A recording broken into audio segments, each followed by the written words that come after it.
¿Conoce la diferencia entre testimonios, estatutos y decretos? Muchos creen que son sinónimos, pero en Deuteronomio capítulo 4, versos 44 y 45, se nos muestra como distintos tipos de mandamiento dentro de la Torá. Y entender esa diferencia es clave para aplicar correctamente la palabra de Elohim, especialmente hoy, cuando muchos creen que parte de la Torá está abolida. En Deuteronomio 4, 44 y 45 nos dice: esta es la Torá que Moisés expuso delante de los hijos de Israel. Estos son los testimonios, los estatutos y los decretos judiciales que Moisés presentó a los hijos de Israel cuando salieron de Egipto. Aquí Moisés nos muestra tres categorías distintas dentro de la Torá. No es que existan tres leyes diferentes, sino tres tipos de mandamiento dentro del mismo pacto. En primer lugar, tenemos los testimonios. En hebreo es edok. Son señales visibles que nos recuerdan la relación entre Adonai e Israel y funcionan como memoriales del pacto. Por ejemplo, el Shabbat, las fiestas bíblicas. También tenemos los tzitzit. Y el propósito apunta a verdades espirituales y proféticas. Por ejemplo, la Pascua testifica de la redención en Yeshua y el Shabbat apunta al descanso mesiánico. En segundo lugar tenemos los estatutos, que en hebreo es hukim. Son mandamientos que no tienen una lógica humana evidente. Nos enseña a obedecer por fe y no por entendimiento. Por ejemplo, la vaca roja, según número 19, no mezclar lino y lana, según Deuteronomio 22:11, o no comer ciertos animales, según Levítico 11. ¿Y cuál es el propósito? Pues aunque parezcan ilógicos, tienen sentido profético en el plan del Mesías. Por ejemplo, la vaca roja es una imagen de la purificación por la sangre de Yeshua, según Hebreos 9, 13 y 14. En tercer lugar tenemos los mishpatim, o los mandamientos de juicio. Son mandamientos que rigen la justicia social y moral. Son racionales y regulan el trato entre las personas.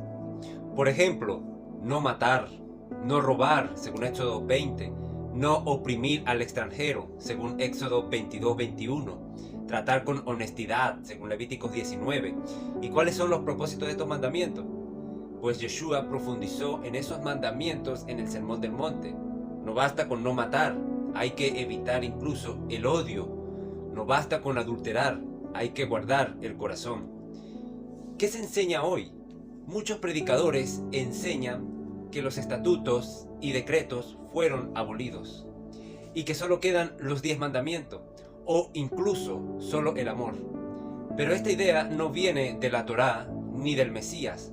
Viene de una mala interpretación de texto como Efesios 2:15, el cual dice que prueba que la ley fue anulada.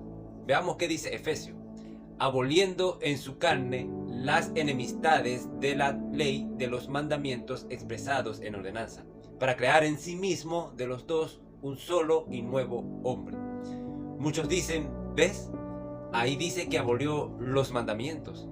Pero si leemos bien el contexto, Pablo está hablando de la enemistad que había entre judíos y gentiles, causada por mandamientos en formas de ordenanza. Y en el griego esa palabra es dogma, no por la Torá misma. Yeshua no abolió la Torá, sino abolió las barreras que impedían la unidad entre judíos y gentiles. No anuló el pacto, sino que incluyó a los gentiles en él. Si Pablo hubiera dicho que la ley fue abolida, entonces se estaría contradiciendo, porque en Romanos 3:31 dice: anulamos pues la ley por la fe en ninguna manera, sino que confirmamos la ley. Yeshua no abolió ninguna parte de la Torá. De hecho, en Mateo 5:17 nos dice: no penséis que he venido para abolir la Torá o los profetas. No he venido para abolir, sino para cumplir. Y en el verso 19 dice que quien enseñe a quebrantar uno de los más pequeños mandamientos será llamado pequeño en el reino. Aquí no hace distinción entre estatutos o decretos o testimonio. toda la Torá es válida mientras exista el cielo y la tierra, y todavía existe. En conclusión, estos mandamientos en Deuteronomio 4, 44 y 45 nos recuerda que la Torá está compuesta de testimonios que proclaman el pacto, estatutos que requieren obediencia por fe, de juicios que rigen una sociedad justa, y ninguno de ellos ha sido abolido. Algunos no se pueden cumplir hoy en la práctica, pero siguen siendo palabra eterna de Adonai. Yeshua vino a enseñarnos y cumplirlos, y no a destruirlos. No caigamos en la trampa de pensar que lo que no entendemos o no practicamos hoy fue abolido. Más bien reconozcamos que toda la Torá es buena, justa y santa, según Romanos 7:12, y que el Espíritu nos guía a obedecer en verdad. Shalom.